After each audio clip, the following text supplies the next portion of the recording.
सन 1781 के 3 अप्रैल के दिन उत्तर भारत में अयोध्या के निकट स्थित छपिया गांव में प्रकट हुए। उन्होंने बाल घनश्याम के रूप में अनेक दिव्य लीलाओं से सभर अपने बचपन का कुछ समय छपिया में बिताया और कुछ समय अयोध्या में बिताया। और एक दिन अनंत जीवों के कल्याण हेतु यात्रा करने के लिए उन्होंने रूप धारण किया नीलकंठ वर्णी का। नीलकंठ वर्णी संसार के सारे बंधनों को त्याग कर 29 जून सन 1792 की रात को अयोध्या से निकल पड़े।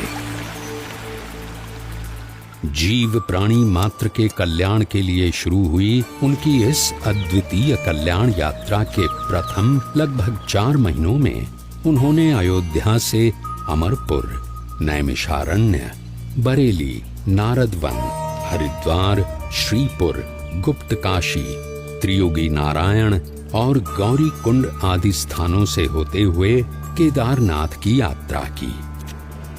केदारनाथ से सीधे बद्रीनाथ जाने का अति विकट रास्ता पार करके उन्होंने बद्रीनाथ की यात्रा की और शीत ऋतु में बद्रीनाथ से ज्योतिर्मठ होते हुए नीलकंठ वर्णी मानसरोवर की ओर बढ़ चले।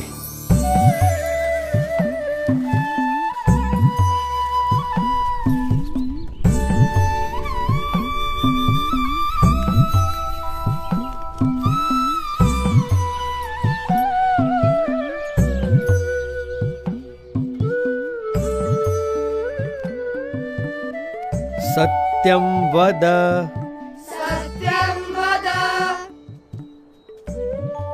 धर्मं चर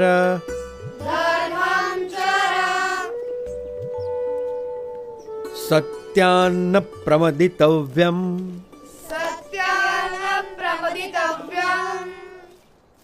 धर्मान्न प्रमदितव्यम्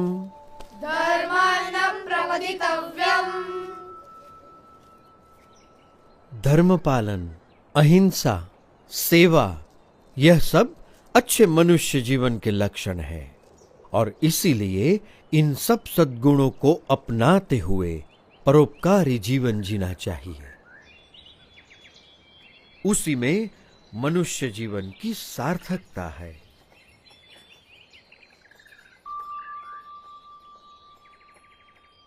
बड़े ध्यान से सब सुन रहे हो। क्या समझ में आ रहा है? कुछ प्रश्न हो तो जरूर पूछना, झिझकना मत। निस्वार्थ सेवा भावना और सदाचार में कोई बुराई नहीं है, पर केवल सत्वगुणी प्रवृत्तियों से ही जिया गया जीवन परम कल्याण के लिए पर्याप्त है। जन्म से लेकर मृत्यु तक यदि केवल इन सब में ही जीवन व्यतीत हो तो स्वयं का कल्याण कैसे होगा?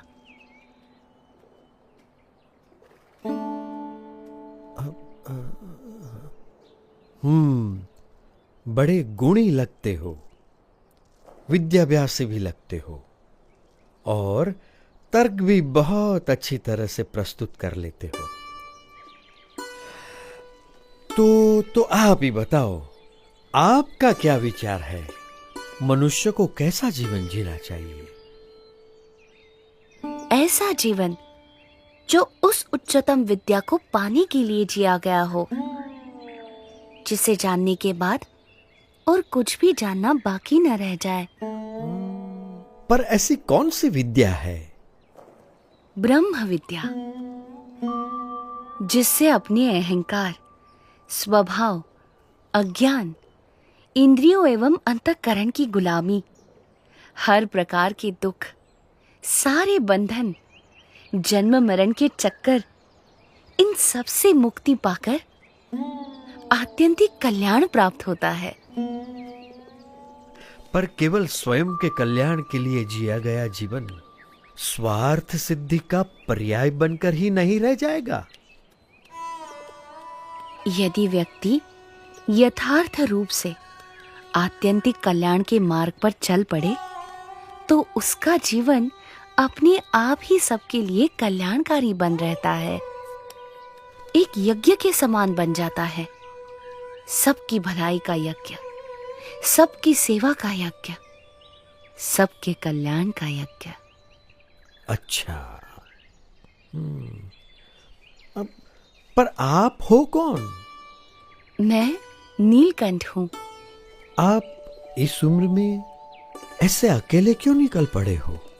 सबको परम कल्याण के मार्ग पर प्रेरित करने के लिए। यही मेरे जीवन का उद्देश्य है। उम्र से तो आप शिष्य जैसे लगते हो, पर ज्ञान से गुरु हो।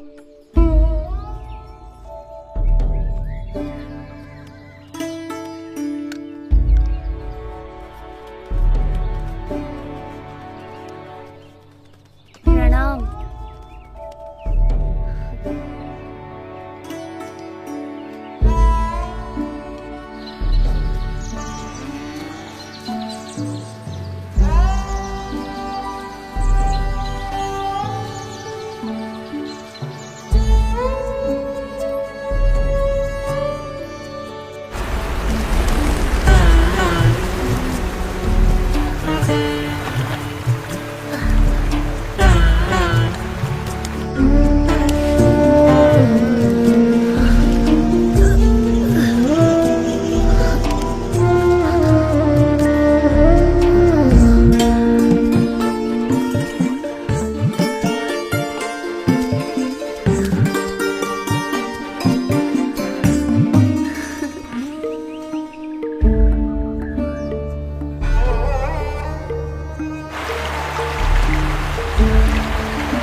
जन्म मनुष्य का दुर्लभ जानी, जो जन मुक्ति चाहवे।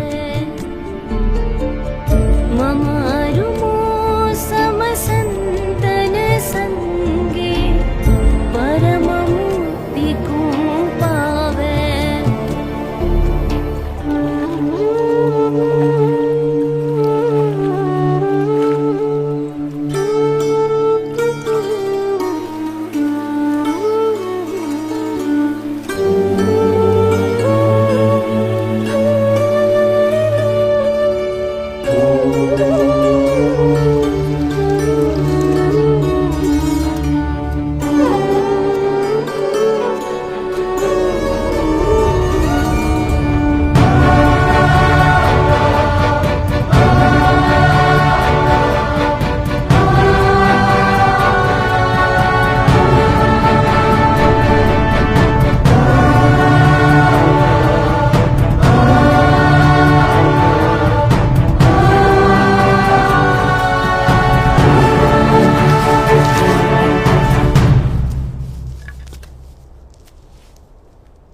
मानसरोवर जाते हुए रास्ते में नीलकंठ वर्णी पुण्यवंत तपोभूमि बद्रीवन में आए। वहां असाधारण तपश्चर्या करने का संकल्प लेकर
बद्री वन में अविरत 3 मास तक असाधारण तपश्चर्या करने के बाद भी नीलकंठ वर्णी और ऊपर मानसरोवर जाने के लिए उत्सुक थे और निश्चिंत थे।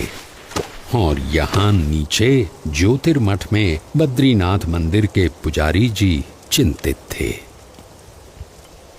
पुजारी जी, ऐसा हिमप्रपात तो हर साल शीत ऋतु में होता रहता है, आप इतने चिंतित क्यों हो गए? क्योंकि इस साल शीत ऋतु में एक नन्हा बालक मानसरोवर की ओर चल पड़ा है। हमें यहाँ इतनी संरक्षित जगह पर रहते हुए भी चिंता हो जाती है, तो उसे वहां कितनी चिंता होती होगी, कितना डर गया होगा वो। जिस भूमि पर शीत ऋतु में खड़ा रहना ही मुश्किल है, वहां अपनी यात्रा कैसे करता होगा वो। बर्फ के वीरान रेगिस्तान में केवल 11 साल का मासूम अकेला।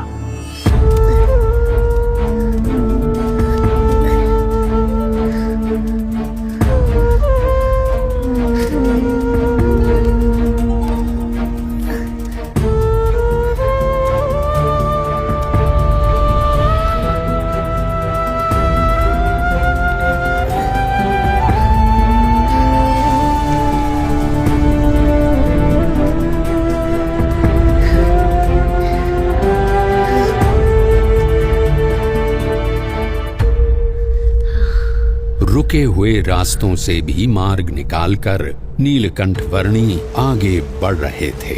जहां ठंड से लड़ते लड़ते सूरज की किरणें भी हार जाती थीं, वैसे बर्फ के रेगिस्तान में सूरज से भी अधिक देदीप्यमान रहते हुए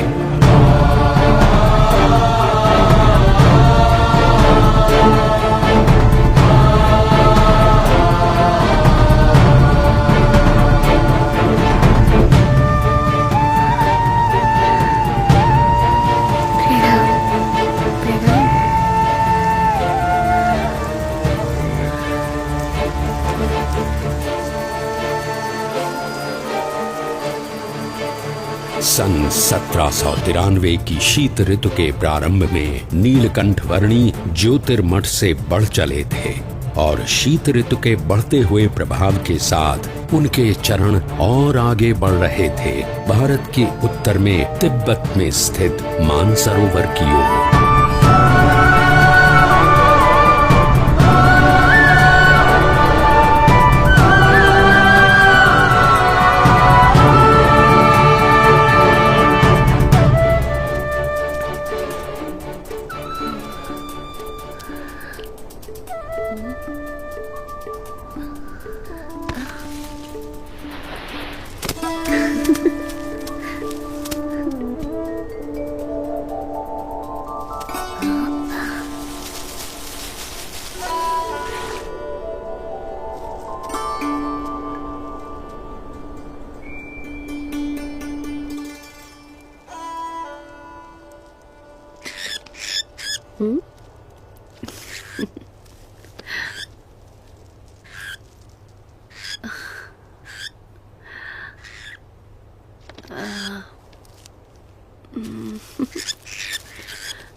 किसी भी प्रकार की आपदाओं से ऊपर उठकर अपनी यात्रा को अविरत रखने की स्वाभाविक प्रकृति के अनुसार नीलकंठवर्णी बढ़ चले विश्व के सबसे ऊंचाई पर स्थित प्रदेश तिब्बत में।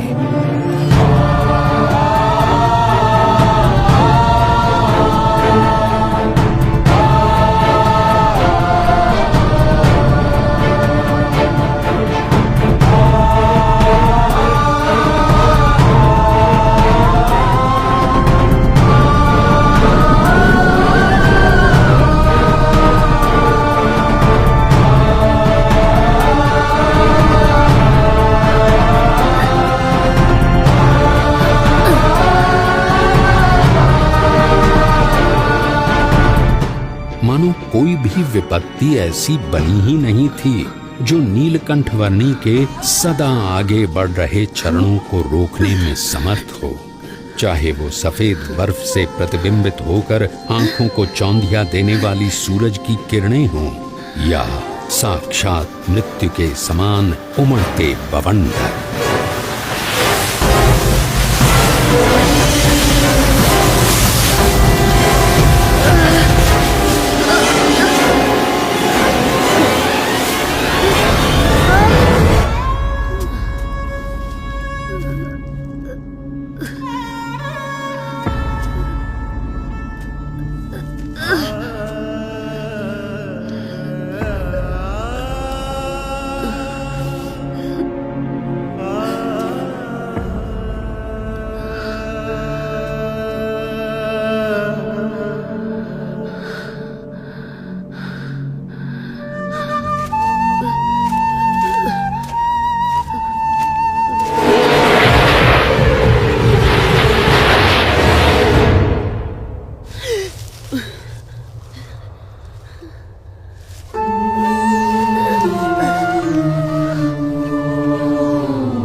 नीलकंठवर्णी ने अपनी यात्रा को जारी रखा हिमालय के शिखरों से भरे हुए प्रदेश तिब्बत में।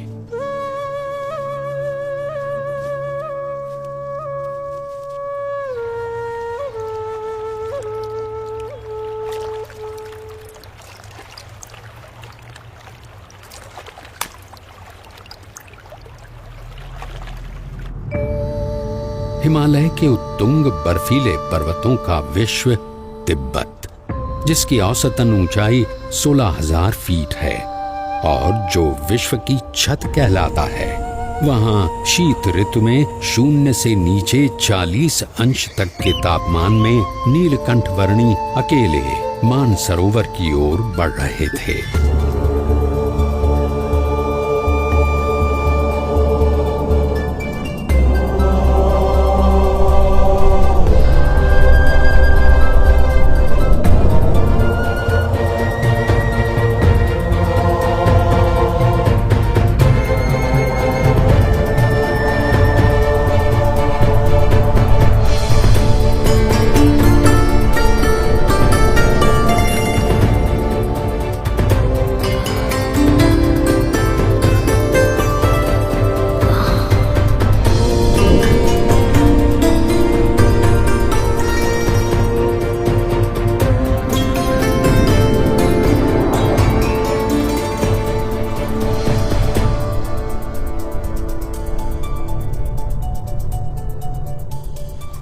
परमात्मनि यो रक्तो विरक्तो अपरमात्मनि।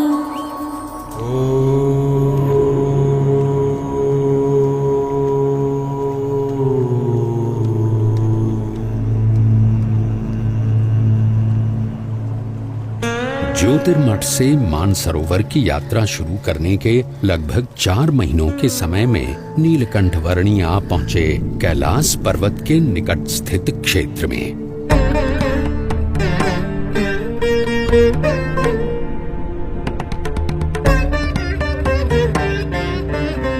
लगभग 21,700 फीट ऊंचे कैलाश पर्वत की तलहटी में राक्षस ताल सरोवर के निकट लगभग 15,000 फीट की ऊंचाई पर स्थित विश्व के सबसे ऊंचे मीठे जल के सरोवर मानसरोवर पर नीलकंठवर्णी आ पहुंचे।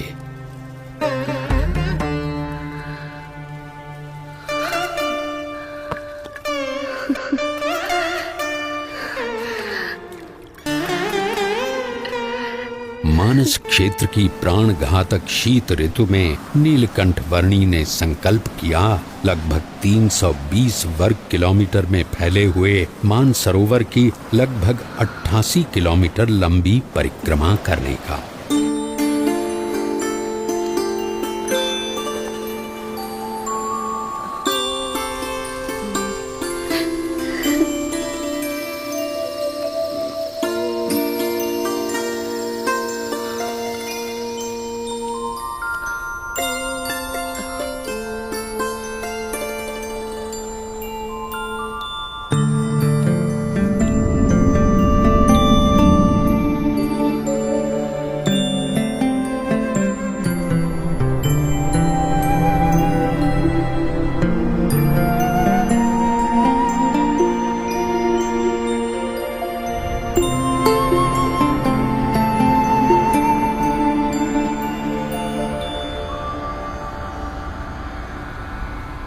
धर्म नियम और भक्ति क्रियाओं के पालन में कोई भी समझौता न करके नीलकंठ वर्णी मुमुक्षु मात्र के लिए जैसे एक उदाहरण प्रस्थापित कर रहे थे।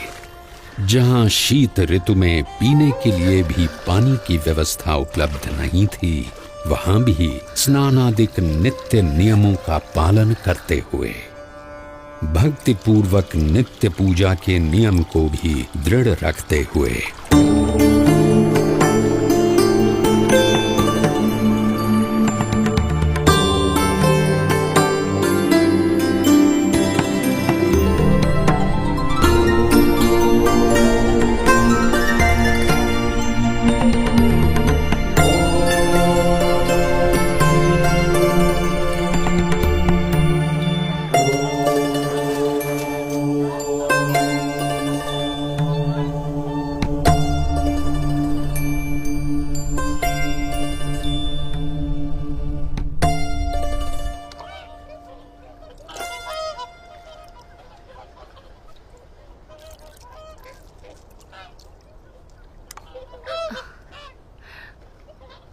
इस जन्म में आप सब हंस हैं और अगले जन्म में आप मेरे परम हंस बनेंगे। इस जगत में साधुत्व के जो परम विशिष्ट आदर्शों का सृजन होगा, उसका आप सब हिस्सा बनोगे। पश्चिम दिशा में मुमुक्षु मेरी प्रतीक्षा में है। भविष्य में वहां मेरा कार्य क्षेत्र होगा। समय आने पर आप सबको वहां मनुष्य जन्म मिलेगा।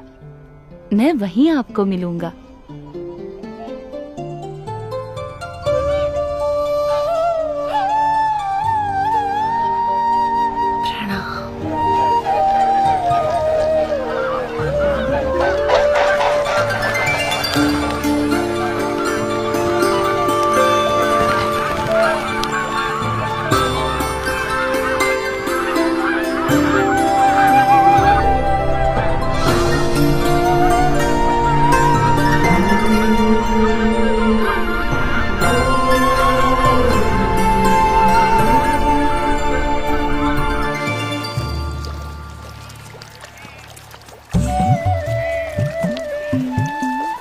शीत ऋतु तिब्बत प्रदेश में बिताकर नीलकंठ वर्णी पुनः बद्रीनाथ जाने के लिए निकल पड़े।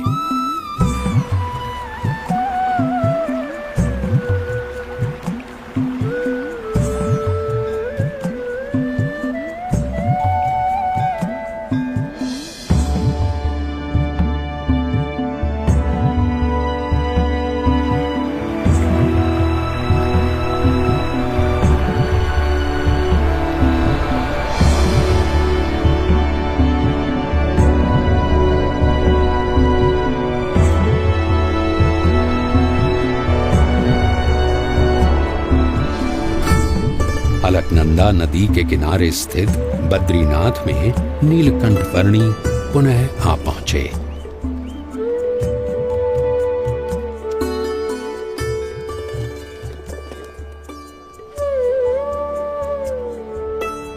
जय बद्रीनाथ जी की जय बद्री विशाल, जय बद्री।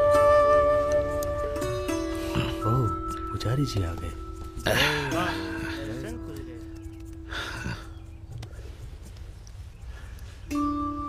नमो नारायण, नमो नारायण। जय बद्रीनाथ पुजारी जी।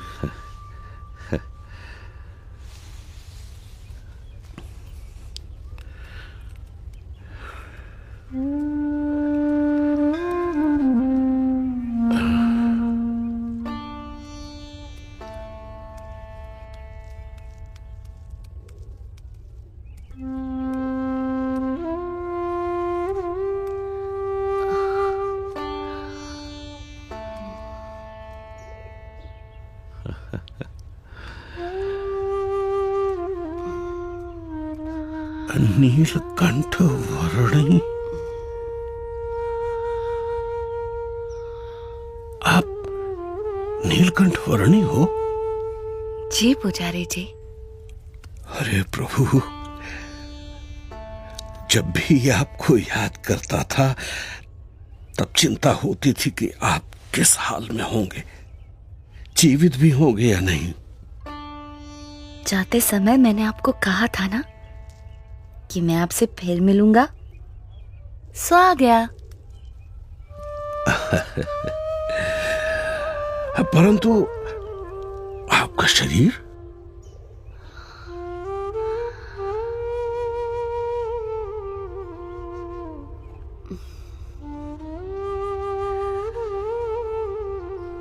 कितना दुबला पतला हो गया है। चलिए, सबसे पहले कुछ अन्न ग्रहण कर लीजिए। आइए प्रभु, पधारिए। यहां से चलिए प्रभु, इस तरफ से पधारिए।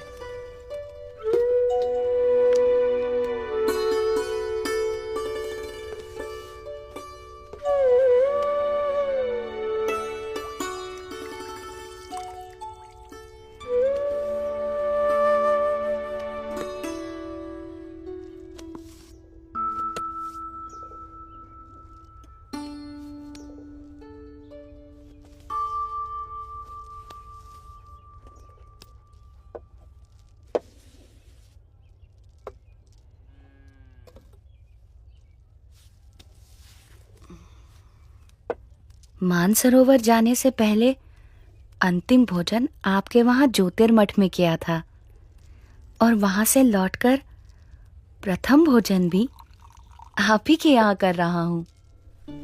अकल्पनीय। वहां ऊपर 6 महीने तक आप क्या खाकर जीवित रहे? वायु।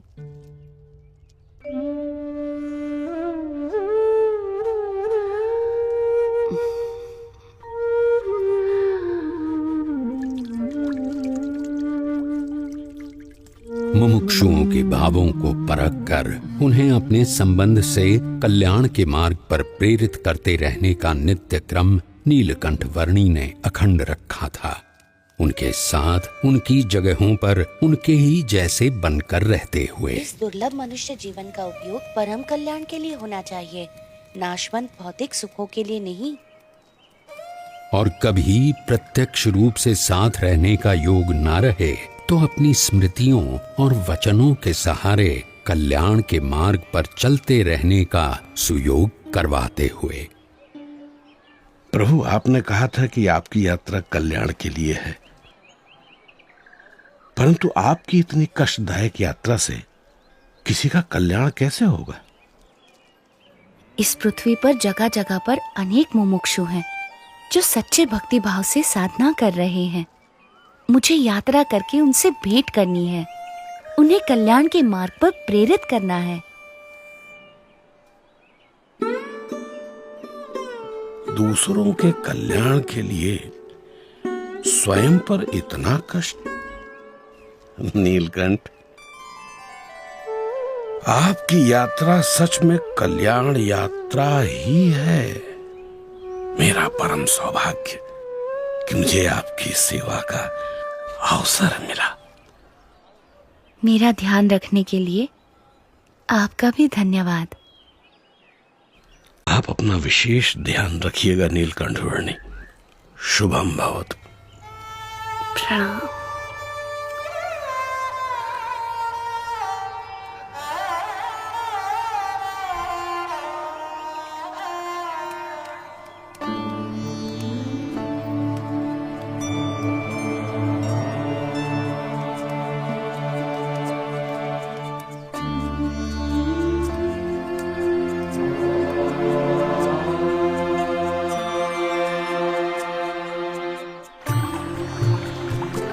गंगा के प्रवाह समान अविरत और गतिशील ऐसी अपनी कल्याण यात्रा में नीलकंठ वर्णी बद्रीनाथ से गंगोत्री जाने के लिए बढ़ चले, और वो भी कोई सीधा सादा रास्ता न चुनते हुए बद्रीनाथ से सीधे गंगोत्री जाने के अति विकट मार्ग पर बर्फ की समाधि जैसे प्रदेश में बर्फ की आंधियों, बर्फ के प्रपातों और बर्फ के तांडवों को पार करते हुए।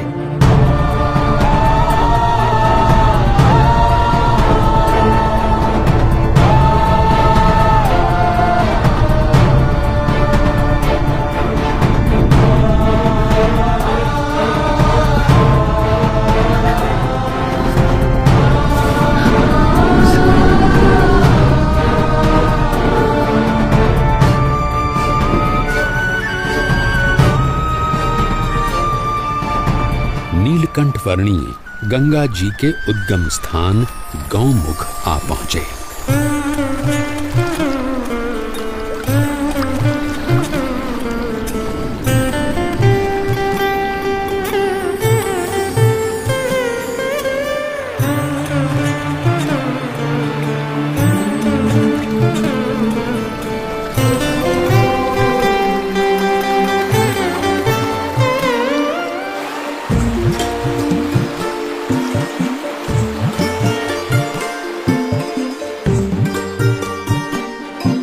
नीलकंठ वर्णी गंगोत्री आ पहुंचे और वहां से हरिद्वार आ पहुंचे। सर्वोत्कृष्ट कल्याण की प्राप्ति के लिए सच्चे गुरु के मार्गदर्शन के अनुसार दुर्लभ मनुष्य देह का उपयोग कर लेना चाहिए।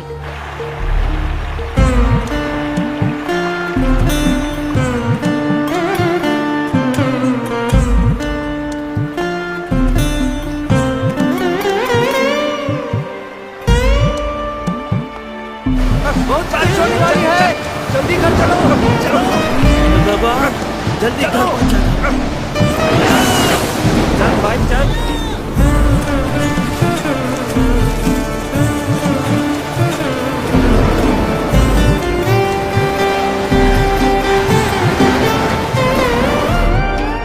नीलकंठ वर्णी आ पहुंचे अयोध्या में, जहां से लगभग 1 साल पहले उन्होंने अपनी इस कल्याण यात्रा का प्रारंभ किया था। घसीदार जी कैसे हो? जिसकी गली गली में नीलकंठ वर्णी के बाल घनश्याम स्वरूप की अनेक स्मृतियों के भंडार भरे हुए थे, उस अयोध्या नगरी में सब कुछ पूर्ववत यथावत लग रहा था।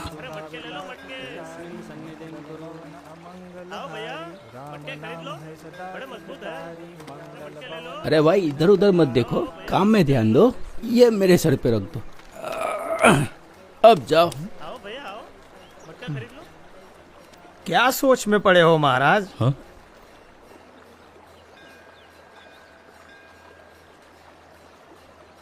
सोच रहा हूं कि ये संसार का चक्कर भी अजीब है। हर कोई अपने कारोबार में लगा पड़ा है, शायद ये सोचकर कि उनके बिना सब कुछ अटक जाएगा। पर सच तो ये है कि यहाँ एक दिन हर एक को अटक जाना है, और यहाँ से अटक कर वहां चले गए, फिर यहाँ का क्या? कुछ खास नहीं, थोड़े दिनों का विरह, थोड़ा रोना धोना, थोड़ा शोक, और उसके बाद वही उद्यम। सब कुछ यथावत, जैसे थे वैसे। किसी को किसी के होने या न होने से कुछ खास फर्क नहीं पड़ता। सब अपने अपने मसले में है। सही कहा आपने। हाँ? इंसान अपने नश्वर कार्यों में ही इतना मग्न है कि स्वयं परमात्मा भी उसके सामने प्रकट हो तो उन्हें भी पहचानने की तसदी न ले। परमात्मा सामने और प्रकट? हाँ, जब भी जीव को इस पृथ्वी पर मनुष्य देह मिलता है, तब परमात्मा किसी न किसी रूप में पृथ्वी पर जरूर प्रकट होते हैं। यदि मुमुक्षु को उनका यथार्थ प्रसंग हो तो उसकी मुक्ति का मार्ग खुल जाता है। वैसे यहाँ से मुक्तिनाथ जाने के लिए कौन सा मार्ग उचित रहेगा? बताओ भाई। यहाँ से उस तरफ वंशीपुर है, और वहां से उत्तर पूर्व दिशा में नीलगिरी पर्वत की ओर बढ़ते चलिए। अरे सब लोग यहाँ आ जाओ, चलो चलो, भोजन तैयार है। प्रणाम।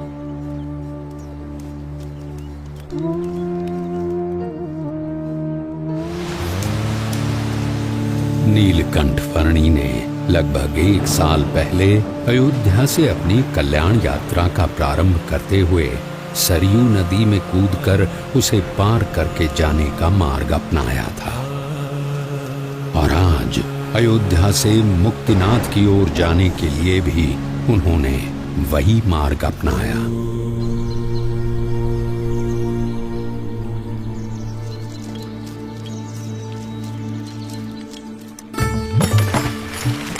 सरयू नदी को पार करके मुक्तिनाथ की ओर बढ़ चले नीलकंठ वर्णी हरैया गांव में आए।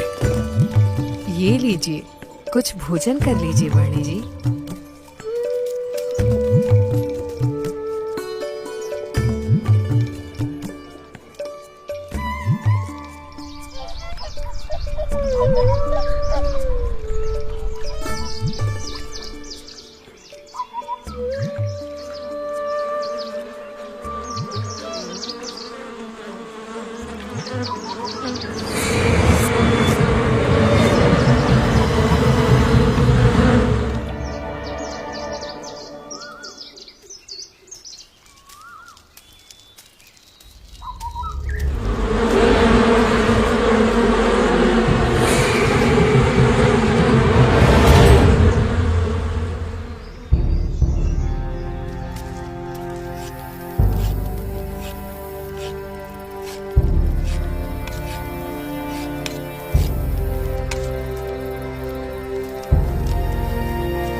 प्रणाम प्रभु, बड़ी दिव्य और असाधारण प्रतिभा है आपकी। शायद आप वही है जिनकी भक्ति हम करते हैं, जिनके आशीर्वाद से हमारा राज्य, हमारा संसार चलता है। आपके आगमन से मेरे राज्य की धरती तो पावन हो ही गई है। अब कृपया मेरे राज भवन में पधार कर उसे भी धन्य कीजिए। आपके और आपके परिवार के बलिष्ठ संस्कार हैं, इसीलिए मैं आपके वहां जरूर आऊंगा।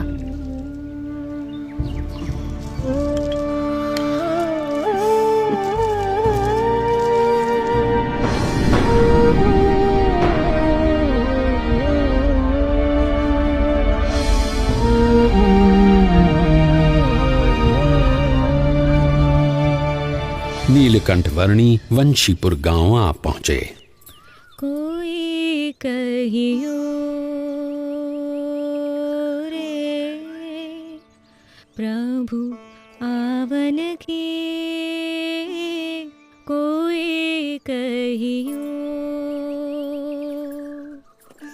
प्रभु आवन की, मन भावन की, प्रभु आवन की, मन भावन की, कोई कहियो रे प्रभु आवन की, कोई कहियो आपन आवे लिख नहीं भेजे, मान परी ललचावन की, आपन आवे लिख नहीं भेजे, बान परी ललचावन की, ये दो नैना कहो नहीं माने, ये दो नैना कहो नहीं माने, नदियाँ बहे जैसे सावन की, नदियाँ बहे जैसे सावन की, कोई अरे कहियो। ये महाराज पैदल चलकर क्यों आ रहे हैं? हाँ, और घोड़े के ऊपर कौन बैठा है? देखूं तो महाराज पैदल, अवश्य ही कोई विशिष्ट अतिथि होंगे।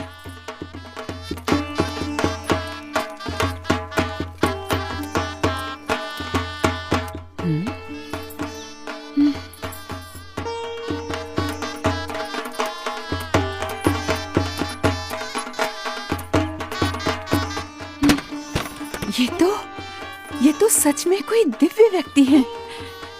सब चलो, उनके स्वागत की तैयारी करो। जी महारानी जी।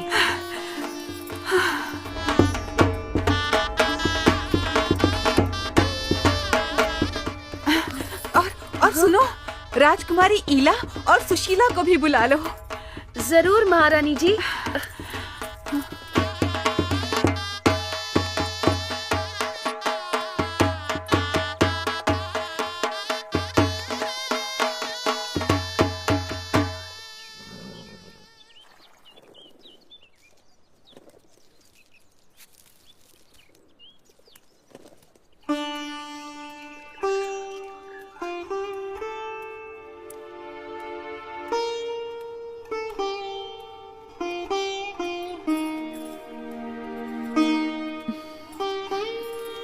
प्रणाम।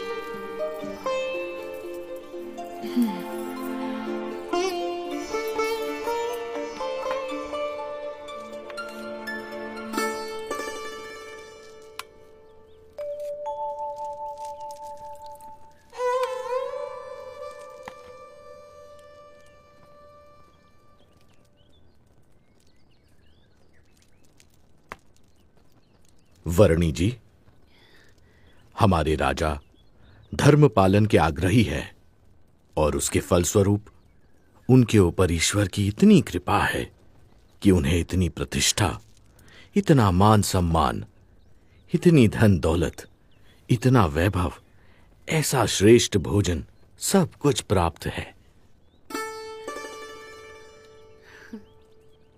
धर्म का संबंध केवल धन दौलत, पद प्रतिष्ठा, मान सम्मान, बाह्य वैभव और बाह्य व्यक्तित्व से नहीं, किंतु आंतरिक प्रतिभा से है।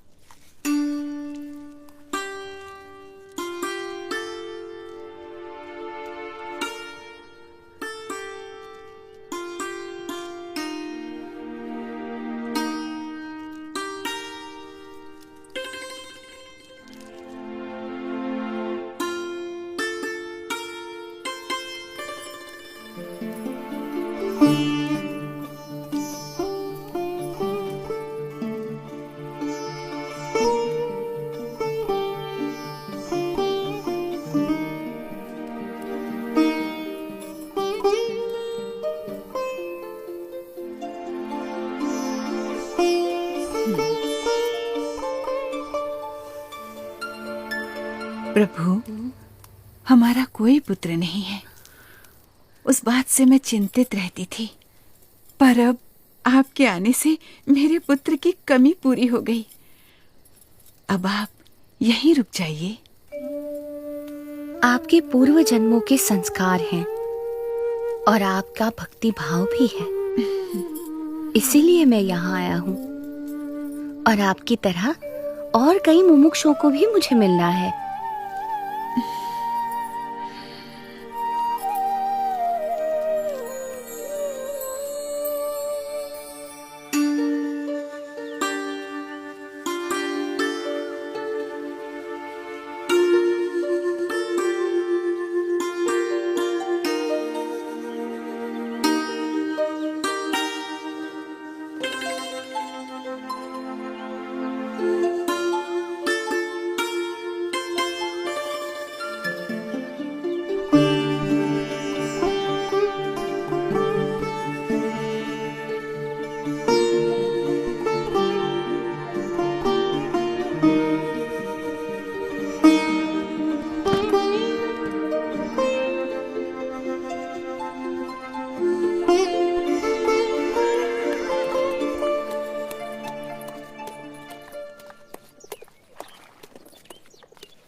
मन ही मन में बड़ा मुस्कुरा रही हो, क्या सोच रही हो? सोच रही हूँ, नीलकंठ वर्णी कितने महान व्यक्ति हैं, सरल जीवन और उच्च विचार। और हमारी ईला और सुशीला भी कितने भक्तिभाव से उनकी सेवा में जुड़ गई हैं।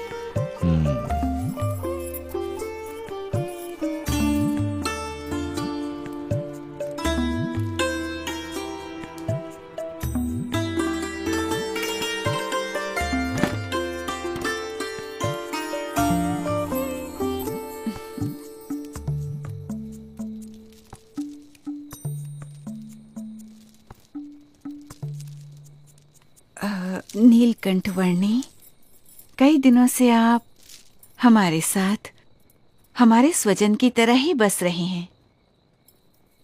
और केवल हम ही नहीं, पर यहाँ छोटा बड़ा हर कोई आपको अपना स्वजन समझने लगा है। सभी को आपसे लगाव हो गया है।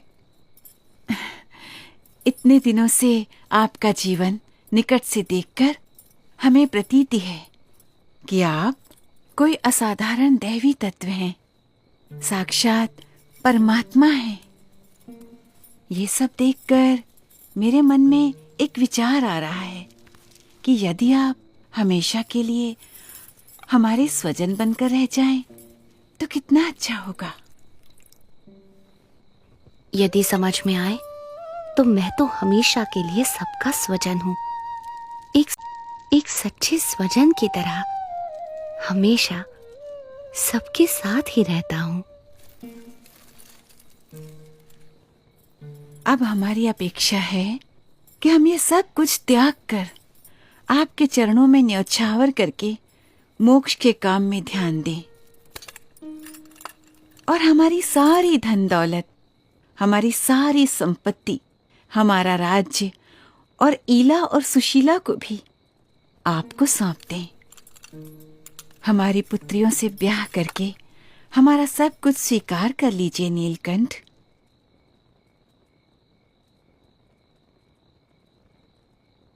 आप तो साक्षात परमात्मा हैं। आपसे अच्छा पति हमारी पुत्रियों को कहाँ मिलेगा? माते, जो सबका स्वजन है उसे केवल अपना बना लेना चाहती हैं। मैं आप सबको सारे बंधनों से मुक्त करना चाहता हूँ और आप मुझे ही ये सब बंधनों में बांधना चाहती हैं? बेटा, अभी जवानी फूटी नहीं है, इसलिए ऐसी बातें कर रहे हो। पर जब जवान हो जाओगे तब स्त्री सुख के बिना रह नहीं पाओगे। जब स्त्री सुख के लिए तड़पोगे तब एहसास होगा कि ऐसी सुंदर कन्याओं और ऐसे राज्य का प्रस्ताव ठुकरा करके तुमने बहुत बड़ी भूल कर दी। पर तब यह मौका निकल चुका होगा। क्षमा कीजिएगा, पर आप मोह में अंध होकर मुझे जानते हुए भी मेरा असली स्वरूप भूल रहे हैं।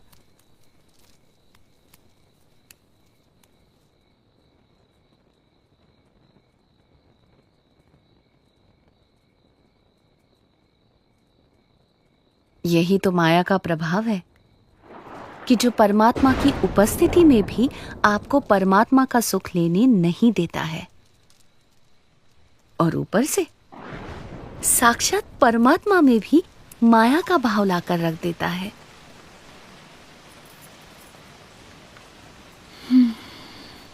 माँ, पिताजी, ये नीलकंठ वर्णी तो निर्लेप है, निर्विकारी है।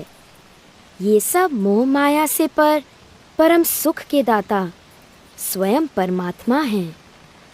वे ऐसे क्षुल्लक लौकिक सुखों में क्यों बंधेंगे? हाँ माँ, मोह से मुक्त होकर और हमारी चिंता छोड़कर नीलकंठ वर्णी की महिमा को अंतर में दृढ़ रखो। हाँ बेटा।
क्या हुआ? नीलकंठ वर्णी मिले? सुबह से लेकर अब तक हमने नीलकंठ वर्णी को हर दिशा में ढूंढा, पर वो कहीं नहीं मिले।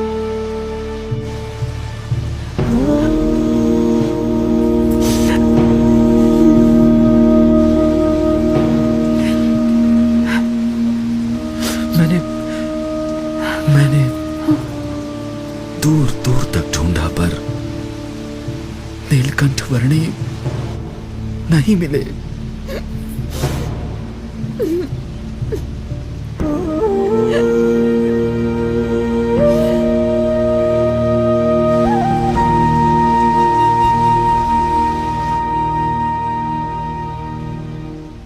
माँ, वे चले तो गए हैं, पर हमें सच्ची समझ देकर गए हैं, हमारा कल्याण करके गए हैं।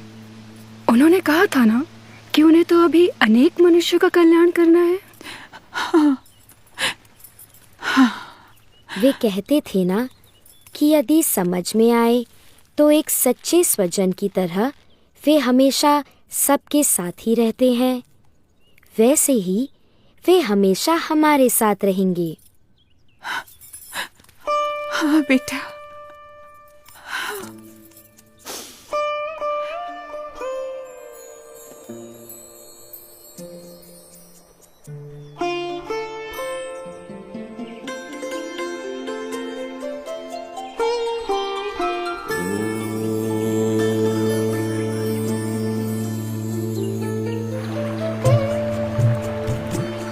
हर एक को हर बंधन से मुक्त करके परम कल्याण के मार्ग पर प्रेरित करने के लिए जिनकी ये कल्याण यात्रा थी, वो नीलकंठवर्णी किसी भी प्रकार के मायिक बंधनों में बंधकर कैसे रह सकते थे।